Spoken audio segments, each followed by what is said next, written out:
जिनके घरों में लड्डू गोपाल विराजमान है, आज ये वीडियो होने वाली है उनके लिए बहुत ही खास। आज इस वीडियो के माध्यम से आप जानेंगे कि लड्डू गोपाल को आपको सुबह कैसे जगाना है और उनको सुबह तैयार कैसे करना है। सर्वप्रथम शुद्ध होकर के मंदिर में प्रवेश कर लीजिए। लड्डू गोपाल को बहुत सारे लोग घंटे की ध्वनि से, शंखनाद से जगाते हैं, लेकिन वो 6 महीने से भी कोमल हैं, बाल गोपाल हैं। आप उनको आवाजें देकर के बिल्कुल प्रेम से जगा सकते हैं। ध्यान रखिए, तुरंत जगाने के बाद में आपको लड्डू गोपाल को स्नान नहीं कराना है। उनको थोड़ी देर बैठे रहने दें, सुस्ताने दें। मौसम के हिसाब से आप उनको ठंडा गर्म जल सबसे पहले पिलाएं। गर्मियों में ठंडा जल पिलाएं, सर्दियों में हल्का गुनगुना जल पिलाया जाता है। उसके बाद में आपको कराना है उनका स्नान। थोड़ा रुक करके, लाडली जो विराजमान है तो सर्वप्रथम स्नान बाल राधा रानी का कराएं। और इस तरीके के पात्र में आपको अष्टदल बना लेना है, और नहीं तो आप पुष्पों का भी इस प्रकार से आसन दे सकते हैं। मौसम के हिसाब से ही आपको लड्डू गोपाल का स्नान करवाना होता है। यदि सर्दियां हैं तो आपको गुनगुने पानी का इस्तेमाल करना होता है, और गर्मियां हैं तो आप उनको गोपी चंदन से स्नान करवा सकते हैं। इस प्रकार से आप लड्डू गोपाल को विराजमान कर लें। सर्वप्रथम उनके चरणों में जल डालें, पीठ पे जल डालें, हाथ पे जल डालें।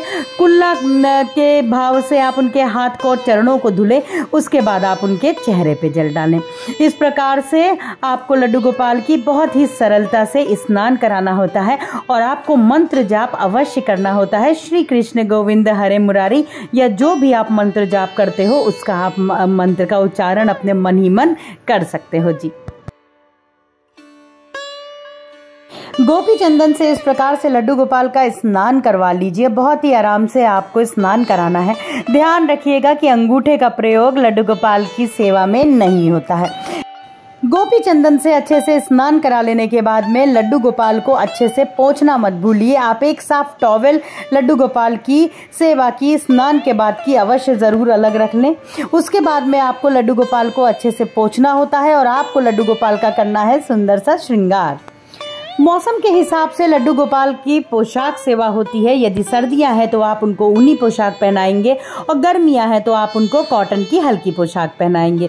सेवादार की यदि नई सेवा है तो वो कुछ बातों का ध्यान रखे कि लड्डू गोपाल को स्नान कराने के बाद में, अच्छे से उनका अंग पोषण करने के बाद में उनको आप पोशाक धारण कराइए।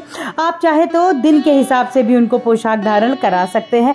लड्डू गोपाल का प्रिय कलर पीला होता है, आप उनको पीले लाल कलर की पोशाक धारण करवा सकते हैं। रोज के श्रृंगार में ध्यान रखें कि लड्डू गोपाल को श्रृंगार अति प्रिय है, इसीलिए उनका आप भले ही हल्का श्रृंगार करें, लेकिन श्रृंगार अवश्य करें। इस प्रकार से आपको लड्डू गोपाल का रोज का श्रृंगार कर लेना होता है। श्रृंगार करने में कुछ बातों का जरूर ध्यान रखिएगा। चुभने वाले माले बहुत ज्यादा उनकी गर्दन में लगा के ना पहनाएं कि लड्डू गोपाल को कष्ट हो। उनको कोई भी इस तरीके का माला कड़ा मत पहनाइए जिससे लड्डू गोपाल को चुभे या उनको जरा भी कष्ट हो। 6 महीने से भी कोमल बच्चे के समान लड्डू गोपाल की सेवा होती है, लेकिन आप कभी भी ये ना भूलें कि वो है विष्णु भगवान, मेरे नारायण के, कन्हैया के ही बाल स्वरूप। इस प्रकार से आपको लड्डू गोपाल का श्रृंगार कर देना है। आप रोज चाहे तो रोज इस प्रकार से श्रृंगार कर सकते हैं, नहीं तो हल्का ही श्रृंगार करें, लेकिन श्रृंगार रोज जरूर करिएगा।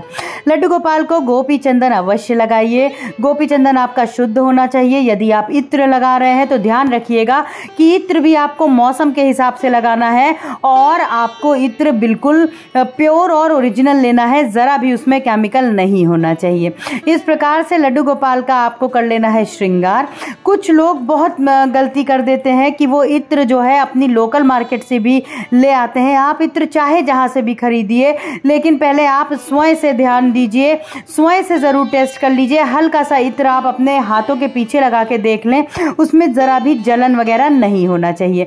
तो यहाँ पे इस प्रकार से लड्डू गोपाल का आपको श्रृंगार कर देना है। श्रृंगार के बाद में आप उनको भोग सेवा करिए और उनकी आरती करिए। देखिए, आज के टाइम में बहुत सारे लोग कुछ गलतियां कर देते हैं। लड्डू गोपाल को वो बिल्कुल अपने ऐसा चुंबन करते हैं, उनको ऐसा लाड लडाते हैं। देखिए, कभी भी ये मत भूलिए कि वो है मेरे नारायण कन्हैया के ही बाल स्वरूप। ये गलती आपको भूल के भी ये बात आपको नहीं भूलनी है। आप उनको लाड लडाइए, आप उनसे प्रेम करिए, लेकिन दूर से।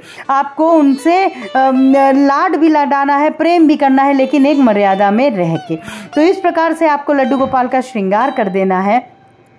और उनको उनके आसन पे बैठा दें। आसन पे बैठाने से पहले ध्यान रखिएगा कि उनका आसन जो है बिल्कुल मुलायम होना चाहिए। आप एक गद्दी उनकी ज़रूर बिछाएं, उस पर साफ सुथरा आसन बिछाएं।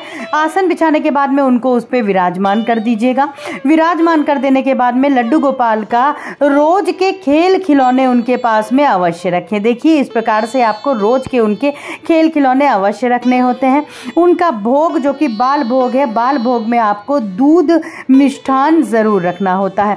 आप अपने सुविधा अनुसार उनको भोग लगा सकते हो, लेकिन याद रखिए कि दूध का जो भोग है वो बाल भोग में अवश्य लगता है। भोग लग जाने के बाद में आपको सरलता से लड्डू गोपाल की जयकारा करते हुए उनकी आरती कर लेना है। जब भी लड्डू गोपाल को भोग लगाइए तो उनके सामने यूं ही न रख दें, वो छोटे बालक हैं, उनको भोग बहुत ही प्रेम से जरूर खिलाइए। तुलसी माला या तुलसी पत्र अवश्य उनको स्पर्श कराएं भोजन को, और उसके बाद में आपको लड्डू गोपाल को प्रेम से आप भोजन करवा दें। सुबह की सेवा आपको लड्डू गोपाल की ऐसे ही करनी है, इसी प्रकार से प्रेम से करनी होती है। उसके बाद में आपको उनको राज भोग, फिर शाम का औलाई भोग और फिर रात्रि का भोग, आपको इतना 4 समय 5 समय तो भोग अवश्य जरूर लगाना ही होता है जी। आशा करती हूँ आप लोगों को अपने प्रश्नों के उत्तर अवश्य मिले होंगे। चैनल पे नए हैं तो चैनल को सब्सक्राइब करिएगा, बेल आइकन जरूर प्रेस कर दीजिएगा। हरि बोल।